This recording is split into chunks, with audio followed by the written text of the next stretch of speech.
I think this is actually take 9 of this video. I finished a video talking about, obviously, I learned an important lesson yesterday. I made an, optimistic video about,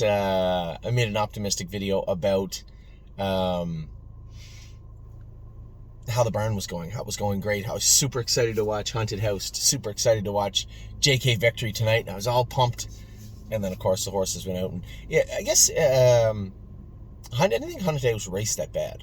Haunted House's mile, and as I was finishing the last video, I did finish a video, and as I was finishing it, Dr. McKee called. Now, yesterday in the video, I talked quite a bit about how we're lucky to have the support staff we have, the professionals, the people that care about our barn, that care about things. This is a vet that works 5-6 days a week, full bore. The last thing she wants to be doing is talking to people about horses on Sunday. Now, she's done this her whole life. And especially, I found out yesterday, Monday's a federal holiday. It's Family Day. So I didn't realize that her clinic wasn't open, but she called and said, I got your message. I got your message about JK Victory. I went back and watched the video. Obviously, yeah, a little concerning. A lot to talk about when it comes to JK Victory. I want to make sure I get everything articulated well with him. So I'm going to start with Haunted House. Haunted House, as I said to Dr. McKee, she said, I watched the gray horse too. On that left line, she goes, he just has a weird way of going. I said, well, he was a big horse that learned how to race on a half-mile track when he was young. And he's always had that tactical gate speed. He's always had that smaller track mentality about racing. And quite frankly, the mile that James gave him last night was really foreign to him.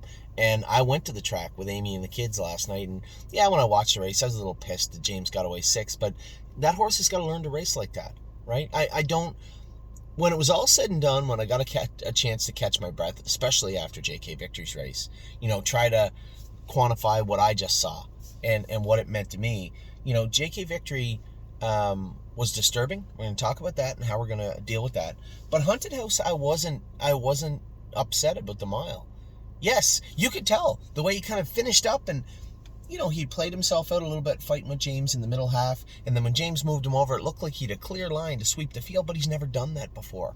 He's always used his tactical speed to be up close. And I think the horse raced good. He was a little tougher than he was the week before.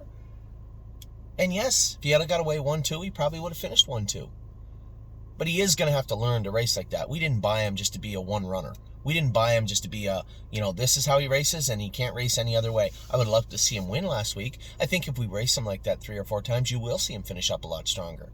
So when all the dust settled, I wasn't actually unhappy or disappointed with James at all. I was in the moment. But looking at the entire situation, I wasn't disappointed. The horse was closing in, albeit a little slower than I wanted, but closing in, paced one of the fastest miles of his life, 28 seconds on the end of it, in a very, as I put it to Dr. McKee, in a very foreign way to him. He's not used to racing like that. So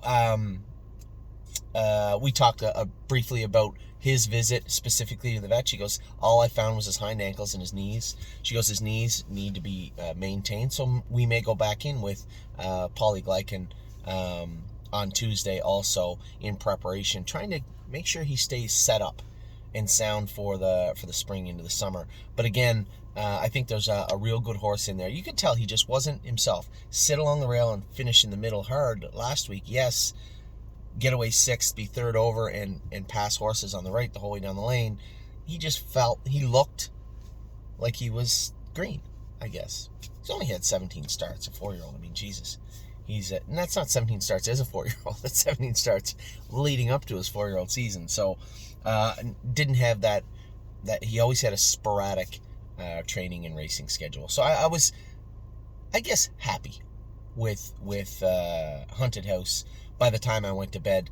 And this was after trying to unravel what I had just watched and witnessed with JK Victory. Anytime you buy an expensive horse, anytime you buy any horse, but most definitely an expensive horse like him, much like an expensive car, you expect to get out on the highway and be happy with what you just purchased.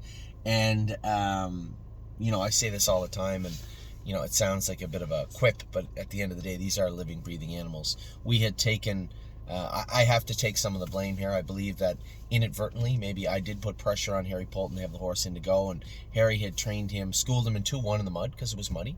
That was the only day we could school, and trained him here at the farm. But again, the track was deep, hard to get a good read on him. He did say, and his whole life, if you watch all his races, he wore a gate and strap on the left. That's that strap you'll see sometimes in between the horse and the shaft of the bike. That keeps him centered. He always coasted over on the left shaft. And when I didn't speak, third person, Yannick had said the horse was always on the right line. He said the night that he drove him, he thought he'd pace 47 if he could have been able to steer him. And so he's always had steering issues. So that's, you might say, well, why did we buy him? Well, buying an imperfect horse with a mark of 48 and trying to get him to a perfect status is, I would much rather that than buy a horse that has seen his best days and won't be back there again. I would always choose the first rather than the latter. So I guess the good news is he's always steered poorly. He's always run in. Why is he running in a little bit more? Now, there's two parts to this. And this is very, very important. The running in, the veterinarian believed was right hind ankle, a little bit of soreness in the lower part of his right hock, and maybe some tenderness on the right front, but nothing really significant. And that's kind of how he seemed last night. A little off right front, off right hind, running in bad, but no real pop. Scoped him after, a little bit of mucus, redness. So again, the 3 issues. The redness stuff is nothing. You can fix that, no problem. Now, the issue with him, why we didn't inject him, we opted for shockwave therapy on that right hind knee and hock and hind ankle last week, was he had a little scurf, a little surface infection on his legs. You see that quite a bit here in Canada. I can't speak to the east coast of the U.S. They'll put calcium on the track sometimes to try to keep some of the frost and ice out of it, and obviously it can irritate the horses. So you'll see that here with our horses. As far as the East Coast, I don't think you see the same thing, but he did come with a little bit of a rash on him. The veterinarian was a little hesitant to inject through what could have been a kind of a little bit of area with bacteria and into a joint, as you can imagine. So we opted not to inject them. Now, I guess Harry did say that he was worried. He was over on the shaft. He was on the line. I believe Harry was kind of hoping and fishing for, I will just wait. But I guess the fact that I didn't say that, maybe he felt a little pressure, much like anybody would with an owner that was like, just bought an expensive horse. I want to see him race. I want to see him in to go. So that final page of the vet work was not done on him. We didn't feel it needed to be done by we. The veterinarian felt he was fine. Harry did feel that it needed to be done. And in that regard, I believe, especially in hindsight after watching this horse, I believe maybe he was shortchanged.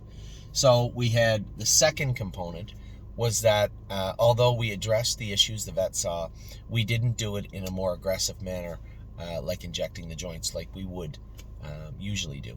So that was the second part of last night for JK Victory. And there was a third part that I think is probably more important than all of them. JK Victory came from the East Coast, has never been in the cold in his life, and therefore has never worn corks in his entire life. We couldn't see how he was with the corks on because we only went in 2-1 in the mud and then trained him slow here at the track. Never saw what he looked like going a quarter in 28 or 27 or 26. I think it's pretty safe to assume that the corks probably jarred him up a little bit, and for a horse that has never been used to them, probably a pretty adverse reaction to them. So when I step back, and as I'm talking to the vet, as I said, I made a 10-minute video. As I was finishing the video, the vet called me. Took the time out of her Sunday morning with her husband to call me to talk about JK Victory and Haunted House. So truly appreciate that. She certainly didn't have to. She didn't have to send me a text message till tomorrow or the next day for the most part. But she made sure to call me, talk to me about the horses, then go even further to say, I will squeeze you in 8:15 on Tuesday morning to make sure we get a good look at JK Victory again, and then talked both races through with me. Dr. McKee is somebody that's seen a lot of racehorses, watched a lot of races, and understands the mechanics of a horse also. And when I was done talking to her, those 3 points, I believe, were most important. The fact that we didn't inject him, and the fact that he had the corks on, and then obviously he had some mucus and redness in his throat. But those three things, I think, were the mitigating factors that went into a poor performance last night. That made up the poor performance of last night with JK Victory. So it's always frustrating when you have a horse race bad, but obviously when the spotlight is on such an expensive horse, it does hurt a lot. You know, I went to bed a little angry, a little depressed. So in that regard, maybe I will. I did make that 40-minute opening video with so much optimism, and then have it deflated by, as I said, the Haunted House race didn't really bother me that much, but the JK Victory one bothered everybody, including me. And, to go to bed with such a swing, going into almost buying popcorn to watch this horse race. And then I'm glad I didn't. It would have been all over the room. But, being deflated watching him race, it's bothersome. It hurts. And I understand your pain very much so. And most important to me when a horse races bad is understanding why. And understanding how we can fix it, how we can mitigate that, how we can have the horse in a better position next time. So goes without saying, JK Victory will miss next week. We'll likely do that vet work on him Tuesday. If the vet is comfortable with what she saw and what she sees, we may school him next Friday. But you can be sure the next time he goes behind the gate, everybody attached to the horse in this stable will be more than optimistic. We'll be very confident in his racing ability. So with that, I'm going to let everybody go. I do apologize. I obviously have to take some of the blame for this. In hindsight, I believe that maybe there was some pressure put on Harry to, whether it was inadvertent or not, was put on Harry to get this horse in.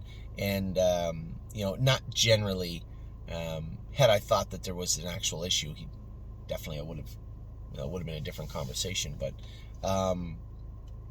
I think it's a live and learn situation for me also. Sometimes I fall into the same traps that maybe you do or everybody else does. You think you just buy a horse and they go forward, and the reality of the situation is it doesn't work that way.